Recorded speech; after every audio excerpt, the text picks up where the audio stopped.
Olá, amigos. Estamos começando mais um episódio da quarta temporada de Café com Záquia. Um prazer ter você aqui. Obrigado por estar nos acompanhando e nos assistindo. Sempre um oferecimento de Mercavejo Brasil, Merlin Brindes, Fidelidade Clean, Estampa, Ligue Shop, Germânia e também Luciana Magazine. Vamos começar!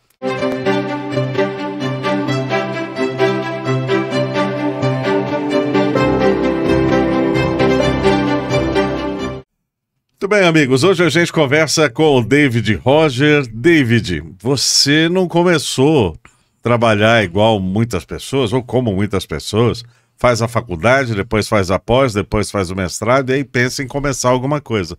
Você começou muito cedo.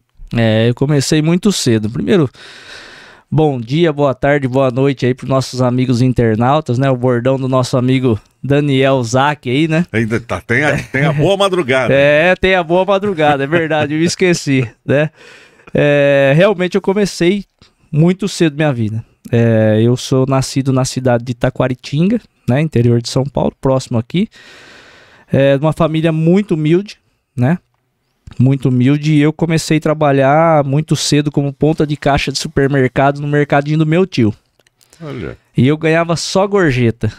Já tá bom pra começar. Já tá bom pra começar. Eu tinha 10 para 11 anos. Tá bom. Era pequenininho. Ia gastar com o quê também? Só ajudava ali. Era um pirulito, uma balinha, época que tinha o ping-pong, a balinha chita, né?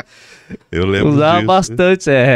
Bom. E aí a gente pegava as compras, ia levar até no carro ali, fazia aquela carinha de gatinho do Shrek, né? Assim, a pessoa, poxa, tão novinho, você trabalhando aqui, né? Toma um realzinho. Então não sei o quê. Falei, nossa, mas quanto você ganha? Falei, não, eu ganho só gorjeta. Aí a pessoa sempre dava alguma coisa. Eu dava um Danone, uma bolacha, alguma coisa ali. Bacana. Né? Então eu comecei bem cedo a minha trajetória aí.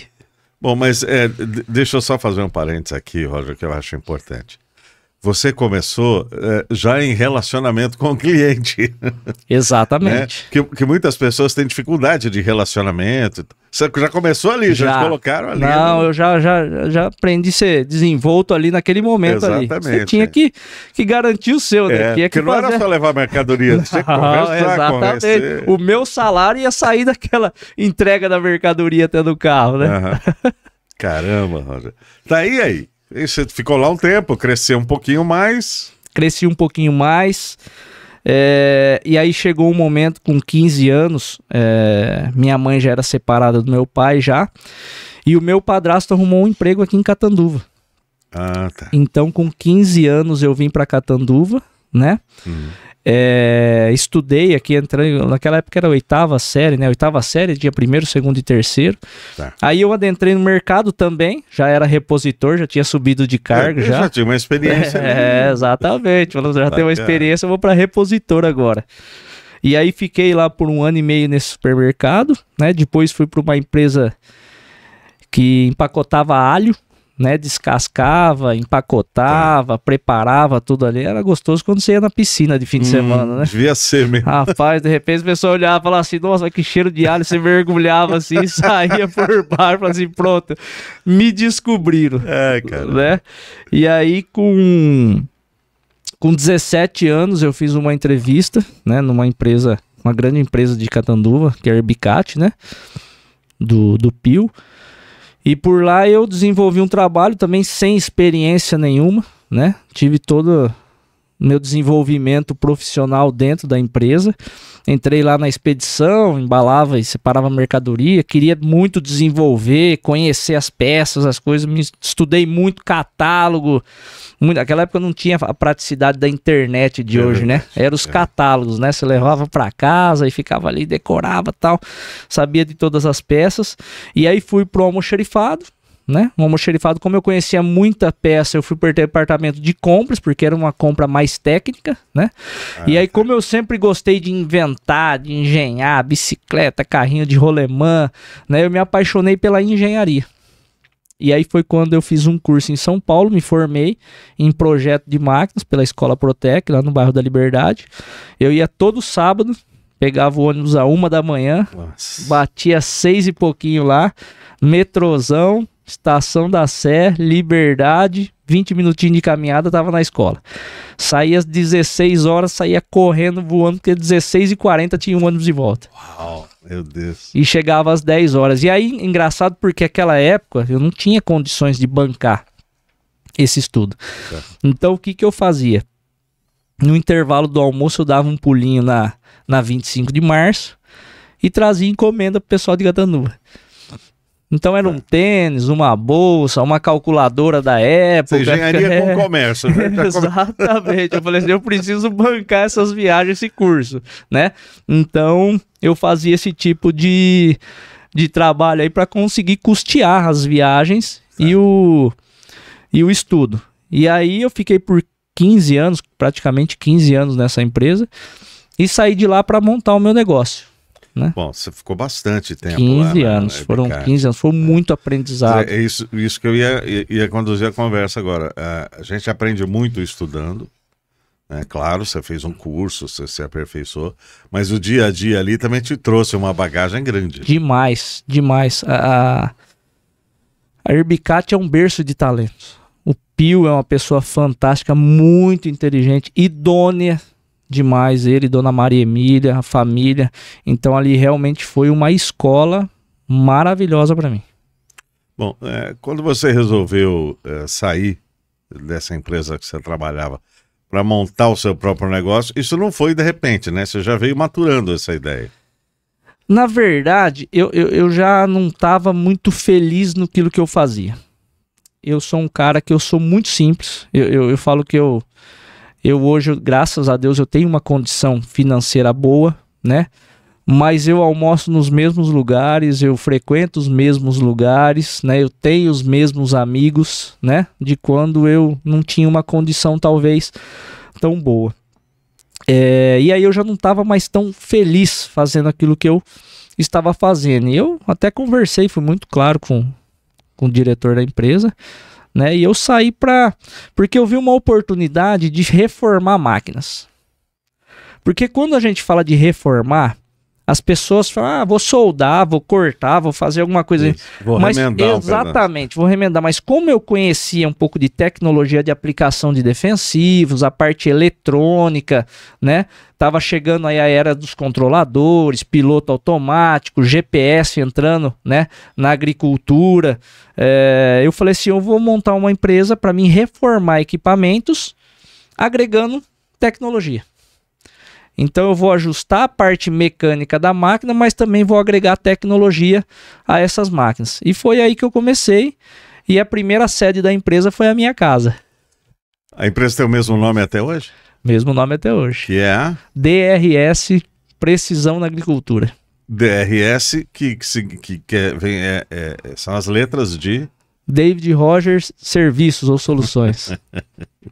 Muito bem, David. Esse é o caminho que a gente trilha quando começa mesmo. Exatamente. Você tem uma ideia, batalha por ela. Exatamente. Implementa e vai buscar cliente. Vai buscar cliente, exatamente. Eu não tinha contato de clientes na época. Eu trabalhava na engenharia, era muito interno, né?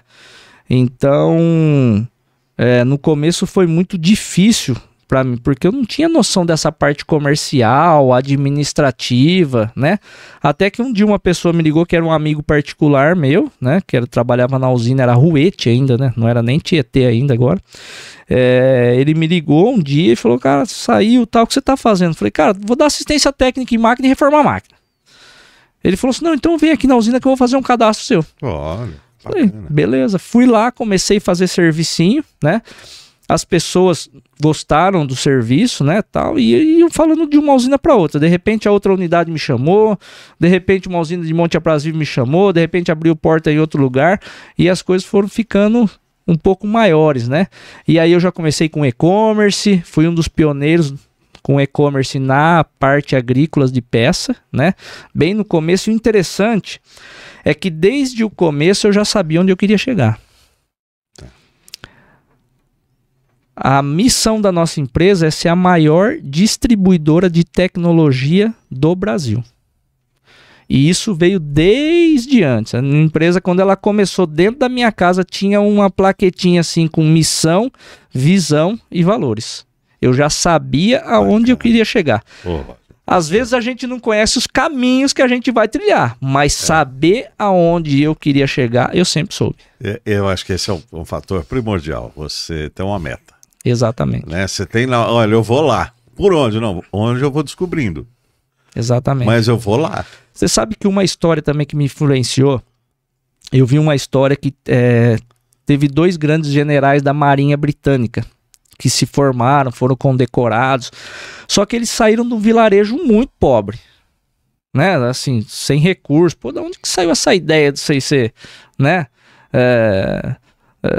da Marinha e tal, chegaram a esse ponto. Ele falou assim, é que quando a gente era pequeno, na minha casa tinha um quadro e era um grande navio de guerra. Então a gente ficava olhando aquilo ali todo dia, olhando aquilo todo dia e falava assim, poxa, um dia eu quero comandar essa tropa, ou estar aqui nesse navio, ou servir o meu país, e aquilo serviu de inspiração para ele, né? Porque aquilo que a gente ouve, aquilo que a gente vê, determina as nossas escolhas. Então, vendo aquilo lá todo dia, aquilo alimentava, né? E eu acredito que todo mundo pode todas as coisas, né? Depende do tanto de foco que você põe e empenho nas coisas. Mas poder a gente pode todas as coisas. Bacana, esse pensamento leva longe. Sim. Esse pensamento leva longe. Mas vamos lá, vamos falar das empresas, porque você começou com a DRS. A DRS está até hoje no mercado atendendo clientes finais. Clientes finais. Mais focado no mercado de cana-de-açúcar, com equipamentos, peças e soluções. Muito bem, mas aí veio em seguida a questão da importação? Isso, nós começamos a importar. Você começou a importar peças? Peças e componentes para pulverizadores, né? Que dentro delas são filtros, bombas de pulverização, comandos, válvulas elétricas, GPS, controladores, e foi até bem inusitado, que eu falo que chinês, ele gosta da mulher dele, mas dinheiro ele ama. Né? Não, gostar eu gosto da minha mulher, dinheiro eu amo, né? Então é assim mais ou menos. E eu achei um camarada no Alibaba, no AliExpress ou no Alibaba, não lembro, e eles não podem pôr um contato lá, né? Mas de repente passando uma foto tinha um número do WhatsApp. Falei assim, opa, peraí. É que nem quando você vai chegar na moça mais bonita da festa, você fala assim, não, eu já tenho. Vamos tentar. E comecei a conversar com ele, baixei um tradutor, né? Comecei a conversar com ele e tal. Falei, poxa, tradutor para inglês ou mandarim? Para inglês. Para inglês, né? Comecei a conversar com ele e, poxa, gostei das suas peças, tal, né? Queria receber umas amostras aqui no Brasil, né, tal. E ele pegou e mandou uma caixa, inclusive eu tenho uma foto até hoje, eu sentado no chão da sala de casa, mexendo nas peças e vendo, né? Falei assim, poxa, que qualidade legal. Né? E tem muito agregado tecnológico, peças diferentes no Brasil que a gente não usa, não tinha nem noção de que existia. Eu falei assim, pode ajudar o desenvolvimento da nossa agricultura, né? Com processos aí, tecnologia. E aí eu falei para ele, falei assim, poxa, eu queria trazer, mas eu não tenho dinheiro para começar a importar. Fui sincero, né, com ele. Ele falou assim, não, eu vou mandar as peças para você aí, e você vende e vai me pagando. Eu falei assim, poxa vida. Eu falei assim, não. Eu sempre falo isso não existe. não existe. Eu falei assim, rapaz, Deus tá no negócio mesmo. Porque eu falo que... Eu acredito muito em Deus, né? Eu falo que até a DRS, ela nasceu para abençoar pessoas, né? É um projeto que não é meu, não nasceu para mim ser alguém famoso ou que tenha muito dinheiro. Não. Ela nasceu para abençoar pessoas, né? Então eu falo que, cara... Eu peço para Deus se a porta for ele que abriu, para ele escancarar. Para mim falar assim, cara, coloca a bola em cima da linha, no meio do gol, só para mim fazer o gol. Mas também se não for da vontade dele, porque ele deu um jeito de a gente não conseguir entrar, né? E eu acho que Deus colocou a bola na linha só para mim dar um toquinho nessa, né? Pro chinês fazer isso aí, né? Hoje a gente tem bastante contato com chinês, inclusive eu fui recentemente para a China, faz uns 3 meses, fiquei 22 dias lá. Chinês, cada 10 palavras que ele fala, 7 é assim, ó, quantas peças você vai querer? É assim, não, gostei do produto, não, quantas peças? Não, quantas peças? 1000 peças. E de repente ele não fica satisfeito. Fala, não, quantas peças? Quantas peças? Toda hora ele quer saber quantas peças você vai trazer. Isso que é foco. Exatamente, exatamente. Agora, Então... você chegou a conhecer pessoalmente essa pessoa que você Sim, meu amigo Zal, mora lá em Ningbo. Ele veio aqui pro Brasil. Ele veio pra cá, ficou uma semana aqui com a gente. Aqui em Catanduva? Aqui em Catanduva. Ficou aqui. Aí conheceu, fomos pra Olímpia, nos termos, levamos ele nos lugares aqui, Engenho, claro. As coisas. Mostrar o que temos. É muito diferente a realidade da China pro Brasil, né? O clima, as pessoas. O brasileiro é muito receptivo, né? É muito receptivo, muito caloroso. Eu tive por exemplo, experiência na Turquia e na Polônia. Poxa, eu tenho dificuldade com o inglês. O polonês, ele me deixava no hotel e falava assim, amanhã cedo eu volto te buscar. Eu falei, poxa, mas peraí, como é que eu vou comer aqui? Como é que eu vou para algum lugar? Mas é assim que eles tratam, né? Então, tem essa diferença aí de tratamento. Mas fui muito bem recebido lá por ele, pela família dele. Conheci a família dele. É mesmo? Muito legal, o pessoal lá muito receptivo mesmo. Caramba. Bom, então, mas essa empresa de importação, ela não chama DRS? Não. Em 2013, o ano passado, a empresa fez 10 anos. A DRS fez 10 anos. E junto com ela nós inauguramos o Grupo DRS. Então o Grupo DRS, ele é constituído pela DRS, que tem um atendimento especializado com clientes finais, mais focado no mercado de cana-de-açúcar, e vende soluções, equipamentos personalizados, né? A JVD é a nossa indústria metalúrgica e responsável pela assistência técnica dessas máquinas, né? Então ali tem solda, corte, dobra, pintura, montagem, as máquinas saem dali. Tem uma equipe de engenharia eletrônica hoje e também uma mecânica, né, dentro dessa empresa. E a Spray Agri, ela tem um atendimento especializado para fábricas e revendas de todo o Brasil. Você importa através da Spray Agri. Da Spray Agri. Faz contato com revendas e com outros tipos de empresas que utilizam essas, e você distribui. Exatamente. A gente respeita muito o mercado, né? Então, por exemplo, o preço que a DRS faz é diferenciado do preço que a Spray trabalha, porque eu quero fortalecer o comércio local. Porque o que acontece? O Brasil é um continente. Sim. E as peças que nós vendemos não são peças que nem você vende lá um refrigerante, que você chega lá, o vendedor fala assim, quantos de 600 você quer? Quantos de lata você quer? É um equipamento que depende de uma instalação, de um monitoramento, né? Então a gente quer, através da Spray Agri, trazer agregados tecnológicos, mas que fortaleça o técnico que está na região dele.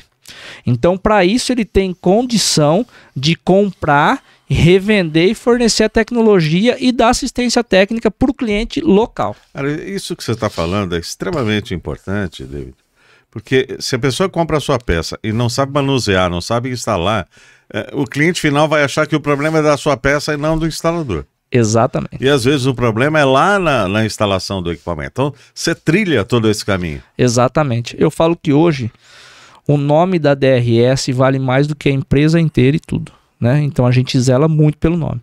Então, por exemplo, tem região que se eu não tenho um apoio técnico, eu não vendo. Ah, tá. Porque eu sei que vai dar problema. Justamente essa questão de instalação, manutenção. Vai dar problema. Eu costumo brincar assim, né? Se eu tiver um Fusca e eu tiver um carro aí top de linha aí, e eu não souber nem ligar o carro top de linha e souber ligar o Fusca e andar, o Fusca para mim é melhor do que o carro de última geração, porque eu consigo andar com ele, eu consigo manusear, né? E eu acho que o Brasil, e eu vi muito na China isso, por exemplo, carro elétrico.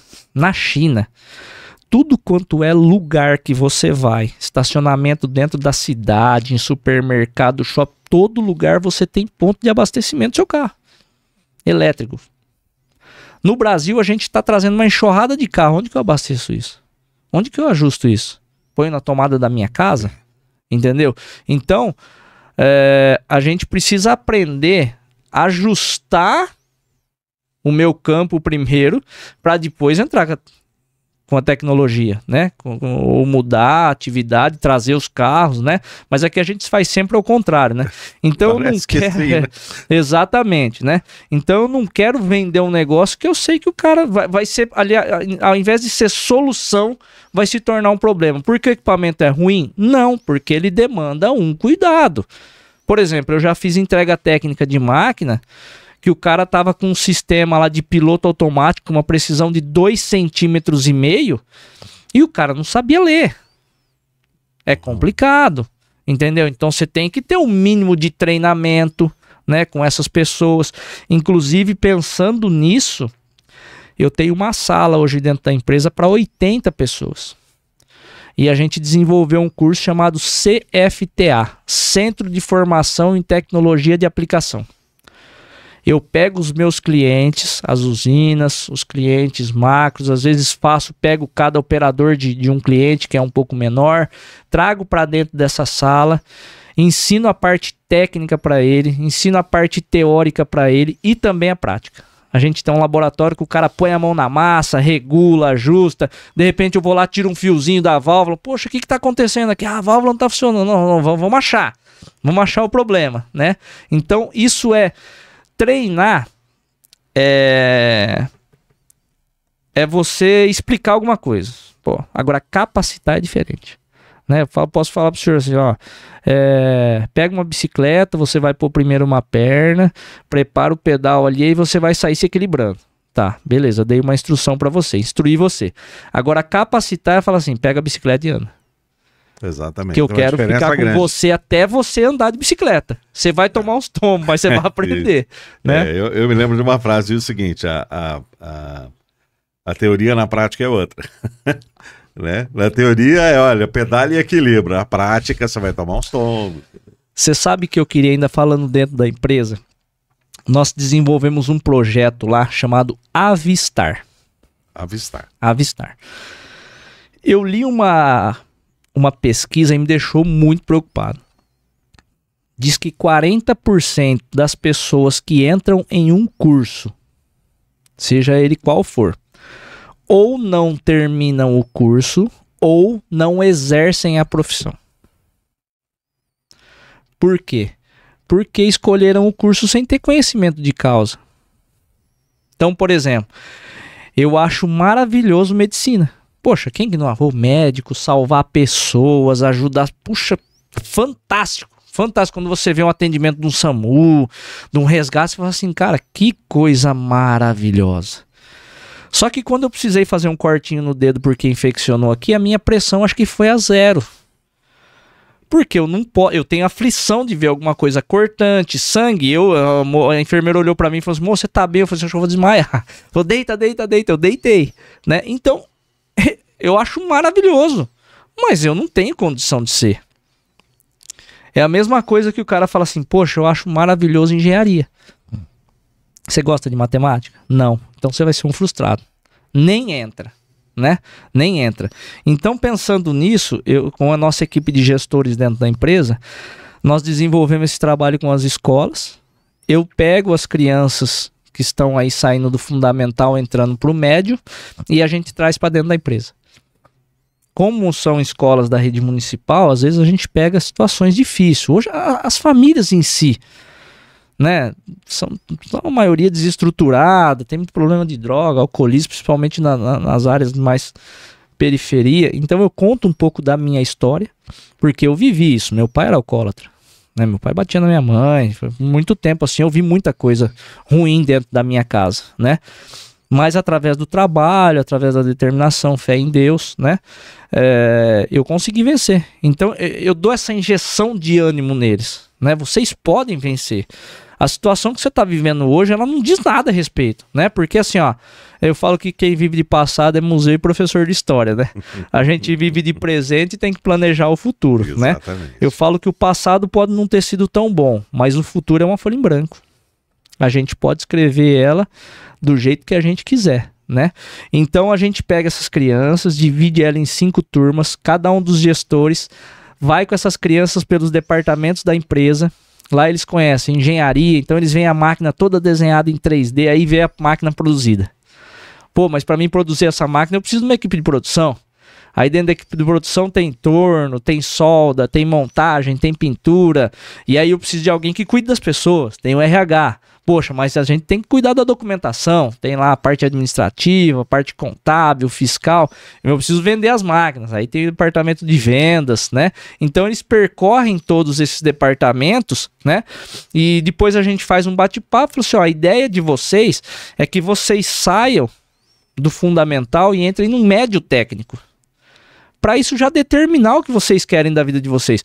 Porque não existe forma melhor de a gente incluir as pessoas, de a gente fazer ação social a não ser dar trabalho. Formar essas pessoas. E eu falo que eu sou apaixonado pelo meu trabalho. Eu falo para os meus colaboradores, né? Que o dia que você chegar num domingo à noite e você pensar assim, puxa vida, amanhã eu tenho que trabalhar.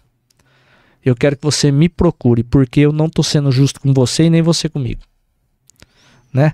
Eu acho que o ambiente da nossa empresa, a gente preza muito pelo ambiente familiar, amigável, cordial, né? Tanto é que alguns professores falam assim, poxa, eu vejo pelos departamentos aqui as pessoas todas animadas, dá vontade de trabalhar aqui, né? Então a gente cultiva muito isso. E depois dessa visita, essas crianças fazem uma redação e a gente procura orientar eles a respeito de uma escola. A gente tem muito instituto hoje aí, CETEC, Elias Nechar, né? Tem as escolas aí que são gratuitas e que pode direcionar essas crianças para já trabalhar em cima de uma profissão. E o jovem aprendiz também, né? Que eu sou apaixonado pelo projeto. Temos 6 jovens aprendizes hoje dentro da empresa, né? Já efetivamos 2, né? Mas eu falo que o jovem aprendiz a gente precisa trabalhar eles. Porque não é para você pegar uma criança para ficar pegando folha na impressora. Poxa, pega uma folha na impressora. Não. Ela cola com alguém, claro, respeitando a questão de segurança, né, de processo. Mas ela cola com alguém para ela aprender o processo. E mais ainda, para ela entender o processo. Né? Por que eu estou fazendo isso? Por que eu ajudo nisso? E eu tenho um caso lá de uma filha de um funcionário. Né? E ele é meu amigo particular, falou assim, poxa, minha filha tá com TDAH, não sei o que, índice de depressão, tá. Eu falei, não, traz aqui, vamos conversar. E aí nós colocamos ela como jovem aprendiz, e é legal que você vai ver na evolução das pessoas, né? E como o trabalho, você falou que desde cedo eu aprendi a lidar, ser desenvolto e tal. Exatamente. Né? E você conversava com ela, ficava com a cabeça baixa, assim, ó. Não conseguia olhar para você. E hoje a gente vê, sei lá, talvez 7, 8 meses depois, recebe mercadoria, conversa com todo mundo, leva as peças na produção, ajusta aqui, fala com o vendedor, né? Fala com o entregador. Mudou, transformou. Já começa a ganhar o dinheirinho. Pô, não sei, não gosto do cabelo meio enrolado, vou alisar o cabelo. Tem gente que é liso, quer enrolar o cabelo, já faz uma unha, muda totalmente a situação, né? Biblicamente, a Bíblia diz que o trabalho dignifica o homem, né? Porque ele se torna útil, ele consegue ali ter a sua fonte de renda e desenvolver o seu processo aí. Muito bem. O David, esse processo todo que você faz com os seus colaboradores dentro das suas empresas, ele não começou à toa, ele começou porque você passou por um processo semelhante, né? Você não foi trabalhar naquilo que você gostava, você foi trabalhar naquilo que apareceu e depois se apaixonou. Sim. Essa é a sua trajetória. Exatamente. Eu tive muitas oportunidades dentro da empresa que eu trabalhei por 15 anos e eu tive o privilégio de conhecer a área que eu amava, que era a área de desenvolvimento. Sem saber que ela existia. Sem saber que ela existia, né? Mas eu me apaixonei profundamente. Eu falo, até no final de 2022 da Copa do Mundo, passaram lá na frente e viram meu carro em frente à empresa. No jogo, tá o jogo torando o pau e eu lá na empresa. E aí o cara falou, pô, meu, final de Copa do Mundo, você aí na empresa, tal, não sei o quê. Eu olhei pra ele e falei assim, você gosta de futebol? Ele falou assim, eu gosto. Mas você joga futebol? Não, eu jogo. Se deixar, você não joga o dia inteiro? Não, eu jogo. Eu falei assim, cara, eu gosto de trabalhar. Se deixar, eu trabalho o dia inteiro. Que é um caminho do bem. Exatamente, né? exatamente. Que é bacana. Eu assim, fico impressionado, David, com essa sua maneira de ser e cuidar das pessoas. Porque tem empresas que não cuidam das pessoas. Né? Tem empresa que ela olha o número final. Essa peça aqui, não ficou boa, manda embora. Né? Sim. E é preciso cuidar das pessoas, Sim, fundamentalmente. Fundamentalmente. A empresa ela é feita de pessoas, né? Pessoas compram pessoas, né?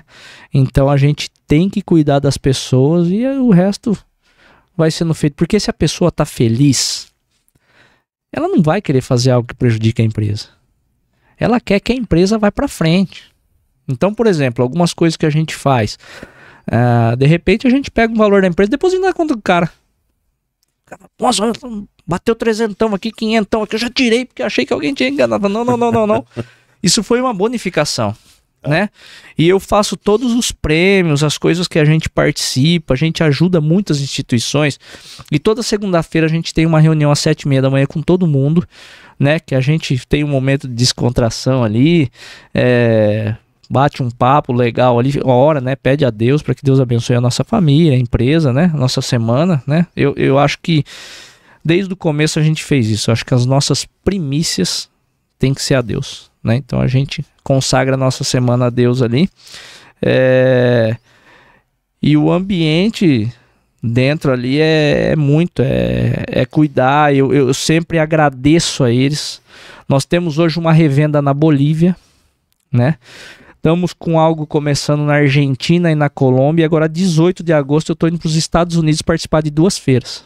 Nós estamos entrando no mercado americano. Então, tudo isso não é uma conquista minha. Isso é uma conquista do nosso time. E eu faço questão de ressaltar isso. Quando a gente faz uma oferta para alguma instituição, eu falo, isso não é uma semente minha. Isso é uma semente nossa. Né? A empresa ela é feita de pessoas e todo mundo aqui, eu acredito que Deus vai nos recompensar por isso. Não é uma ação minha, é uma ação de todos. Bacana, David. Eu queria entrar numa outra área agora do nosso papo, que é política. Não, faz parte do nosso dia. Importantíssimo. Não tem jeito, né? E você está num partido político que não tem muita expressividade em Catanduva. Tem um governador em Minas Gerais, que aparentemente vai muito bem. Mas por que você optou por esse partido? Porque o Partido Novo tem princípios. Né? O Partido Novo tem valor e não preço. Né? Eu demorei algum tempo para definir e comecei a estudar de onde surgiu o Partido Novo, quais as bandeiras que eles defendem, a liberdade, família, né? E eu comecei a ver as pessoas, porque assim, falar é uma coisa, fazer é outra, né? Aquele ditado, faz o que eu falo, mas não faz o que eu faço, não cola, né? Eu acho que o exemplo ele arrasta muito mais do que belas palavras, né? Aliás, dentro da política a gente está muito cansado de belas palavras, né? A gente vê pessoas que fazem discurso aí que arranca a lágrima do seu olho. Aí vai ver por trás das cortinas o que a pessoa faz, né? Então eu comecei a analisar as pessoas que estão dentro desse partido. É um partido novo, realmente, né? Com pouca expressão aí no cenário nacional. Catanduva está nascendo, já existe há algum tempo, né? Tinha os filiados aqui, mas o Novo está nascendo dentro de Catanduva, né? E quando eu vejo, por exemplo, Marcel Van Hatten, deputado pelo Novo, quando eu vejo deputado Gilson, deputada Adriana Alencar, Eduardo Girão, né? Deltan Dallagnol, né? São pessoas que a biografia deles, a vida deles condiz com o que essas pessoas falam. Eu conheci, por exemplo, Romeu Zema. Poxa, Romeu Zema é uma pessoa simples. Conheci ele na convenção do partido em São Paulo. Uma pessoa simples, né? Uma pessoa fantástica. Conheci o prefeito de Joinville. Foi o primeiro prefeito eleito pelo Partido Novo. Sabe quantos por cento esse cara tá indo para a eleição agora de aprovação dentro do município? Quanto? 93% de aprovação. Que maravilha. 93%. Eu acredito, eu sou cristão evangélico, né? E eu vivendo dentro da igreja, a igreja por muito tempo, não sei se é essa a expressão correta, mas demonizou a política. Se absteve da política, né?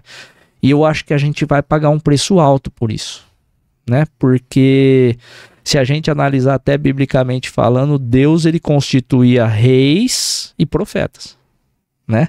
Então Deus ele colocava pessoas para governar, mas também pessoas para cuidar da parte espiritual, né? Mas a gente cresceu, acho que a gente tem uma idade próxima, né? Sempre ouvindo assim, a gente não discute religião, não discute política, não discute futebol. Acho que discutir o time de futebol, né? Mas a ética a gente sempre conversa sobre. Sim, sim. Né? De uma forma saudável. Saudável. Sim. Ética no futebol, ética na religião, Pronto. Ética na política. Sim. Qual o problema de você conversar, discutir e elevar o nível ético? Acho que não tem nenhum problema. É saudável.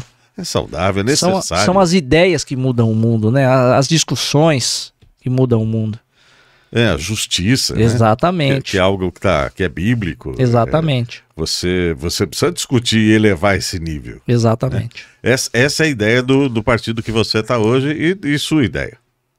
De elevar esse nível. Exatamente, exatamente. Eu acho que, ainda citando uma passagem bíblica, a Bíblia diz que quando o justo governa, o povo se alegra. Mas quando o ímpio, quando o homem mau governa, o povo geme. A gente vê algumas situações aí. Pega, várias. Por exemplo, nós estamos vendo hoje a Venezuela. A Venezuela, 30 alguns anos atrás, era a maior potência da América Latina. Né? Um país riquíssimo. O que aconteceu com eles? A política. Se a gente for analisar a situação de Catanduva, há não muito tempo atrás, Catanduva acho que foi maior que Rio Preto. Encostou bem. Encostou bem. Rio Preto quintuplicou e Catanduva nem dobrou. Né? Então, se a gente analisar, são ações políticas. Né? Então, se a gente não se levantar, que tem uma visão de diminuir privilégios, de trabalhar, porque hoje eu falo que a gente vê dentro da política um corporativismo. E falando aí dentro do cenário de esquerda, direita e centro. Para mim, as piores pessoas são as pessoas de centro. Porque essas pessoas, por exemplo, se a gente vê o cenário de Brasília, a esquerda briga lá pelos seus ideais. E fazem muito barulho, mas são minoria. A gente tem a direita, né? Que tem ali as suas bandeiras. Mas se a gente pegar o pessoal do centro, principalmente na Câmara dos Deputados, esse cara não tá nem aí para essas bandeiras. Ele não tá nem aí para essas bandeiras. E muito menos pro povo. Esse cara, ele perdeu a moralidade. Ele perdeu, né? O senso, porque eles querem o quê? E a gente vê emendas de relator, né? Orçamento secreto, emendas de relator. Esse cara, ele tá interessado no quê? Em ter verba para se reeleger. Ele não tá importando se eu propus aqui um projeto bom para a população ou se aqui propôs um projeto bom para a população. Não. Ele quer saber o quanto ele vai levar de benefício para se reeleger. Para mandar para um município para pôr a placa dele lá. Então a gente precisa pensar nisso, né? A gente tem a bancada da bala, tem a bancada do agro, tem a bancada dos evangélicos, tem a bancada... Mas e a bancada do povo? Essa não existe ainda. Cadê a bancada do povo? Né? Então a gente precisa de alguém que defenda e é o óbvio. É o óbvio, né?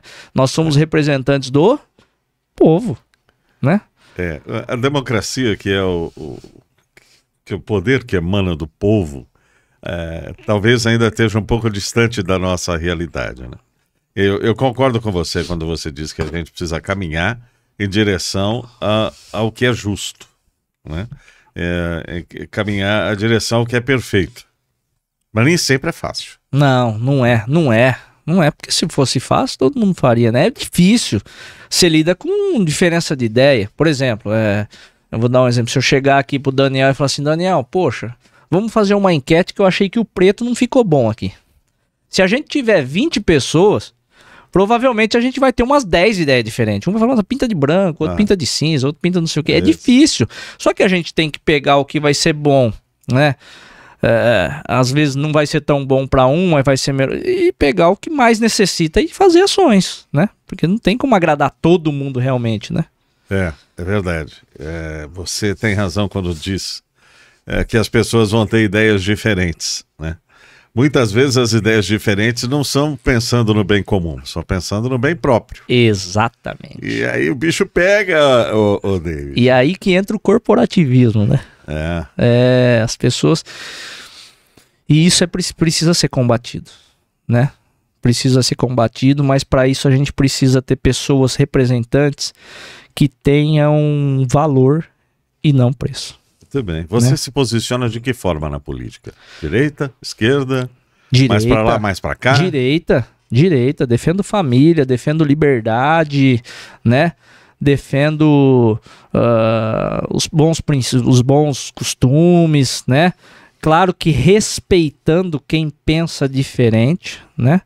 Mas os meus princípios são liberdade, família, pátria, propriedade privada, né? Que são o que o novo respeita, né? É as diretrizes que o novo tem. Bacana isso, porque inclusive você está falando de respeitar. Algumas pessoas acabam confundindo respeitar com concordar. Exatamente. Né? Você pode respeitar uma ideia diferente da sua, mas não concordar com ela. Falar, exatamente. Respeito sua opinião, mas a minha é diferente. Exatamente. Né? E quem não respeita quer colocar a goela abaixo. Exatamente. Ah, mas eu acho que isso é a sua opinião. Beleza. Eu não concordo. Você vai deixar de ser meu amigo por isso? Jamais. Não. Ok, que é o respeito. Exatamente, nós vamos ser amigos. Okay, exatamente, pronto, acabou, né? Eu vou no churrasco, sou vegano, tudo bem, eu como berinjela. Legal, vamos cara. Vamos assar um abacaxi. E eu faço questão de comprar uma berinjela pra fazer pra você. Tranquilo. Eu vou entrar na internet e falar assim, como é que eu asso uma bendita de uma berinjela? E tamo junto. Pronto, acabou, entendeu? Caminhando pronto, talvez acabou. para o bem comum. Exatamente. Muito bem. Olha, eu queria demais agradecer a sua presença aqui. Foi um papo interessantíssimo. Esse foi David Roger, o homem das 3 empresas, da DRS, da JVD e da Spray Agri. Obrigado mais uma vez por estar aqui conosco. Eu que agradeço aí a confiança, o bom papo. Fiquei muito feliz de te conhecer, né? Pessoa muito agradável, pessoa do bem. É verdadeira, tenho certeza. Muito obrigado. E fica o convite para você passar lá na empresa, conhecer a nossa equipe, conhecer o nosso time, tomar um cafezinho da Dona Valéria. Ei, Dona Valéria, ó, já eu tô aí pra tomar um café, hein, Dona Valéria. Rapaz, eu falo que é o melhor café do quarteirão. Que beleza. Porque só a nossa tem café ali, entendeu? Ela fica brava no começo, mas tudo bem. Mas é o melhor. E quero mandar também, se você me permitir, um abraço para todos os nossos colaboradores, né? Eu só estou aqui hoje porque a gente tem um time maravilhoso de gestores, de pessoas, né? Quero agradecer aí a cada um, então, especial. Essa vitória sempre é nossa, né? Nós somos um time e quando o time ganha, é todo mundo que recebe o troféu e a medalha. Então, um abraço aí para toda a família DRS. Um abraço ao nosso amigo Daniel Záquia também, né? O Záquia. Nosso amigo aí. Onipresente. Gente boa demais, né? Um abraço. Muito obrigado, pessoal. Muito bem, agradecendo sempre ao Mercavejo Brasil, Merlim Brindes, Fidelidade Clean, também a Estampa, ao Ligue Shop Germânia, a Luciana Magazine, e assim, amigos, a gente termina mais um Café com Záquia nessa 4ª temporada. Obrigado, até a próxima, um abraço.